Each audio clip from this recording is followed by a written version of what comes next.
হাদিস শরীফের মাধ্যমে এসেছেন, নবী বলেছেন বড় লোক থেকে গরিবরা 500 বছর পূর্বে জান্নাতে প্রবেশ করবে।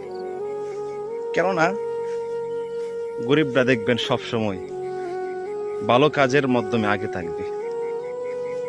যখন কেউ মারা যাবে দেখবেন গ্রামের মাধ্যমে সবচেয়ে দরিদ্র যে ছেলেটা আছে, যে লোকটা আছে, ওই লোকটা কোদাল দাও নিয়ে কবরস্থানের মাধ্যমে হাজির।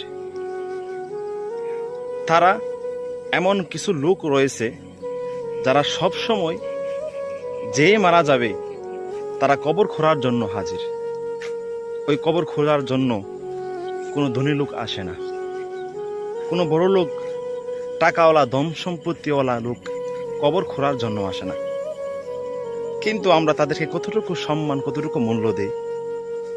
যখন ওই গ্রামের মাধ্যমে কোনো মানুষের বিয়ে বা বিবাহ, কোনো খাবারের অনুষ্ঠান হয়, তখন আমরা সর্বপ্রথম কাদেরকে দাওয়াত দিই? এলাকার সবচেয়ে ধনী ব্যক্তিদেরকে।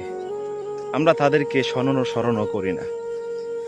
যে মানুষটা তোমার বাবার কবর খুঁড়েছে, তোমার মার কবর খুঁড়েছে, তোমার ভাইয়ের খবর করেছে, কিন্তু আমরা খাবারের অনুষ্ঠানের সময়, বিয়ের অনুষ্ঠানের সময় আমরা তাদেরকে আগে দাওয়াত দেই না। কাদেরকে দাওয়াত দেই? এলাকার সবচেয়ে বড় ধনী ব্যক্তিদেরকে।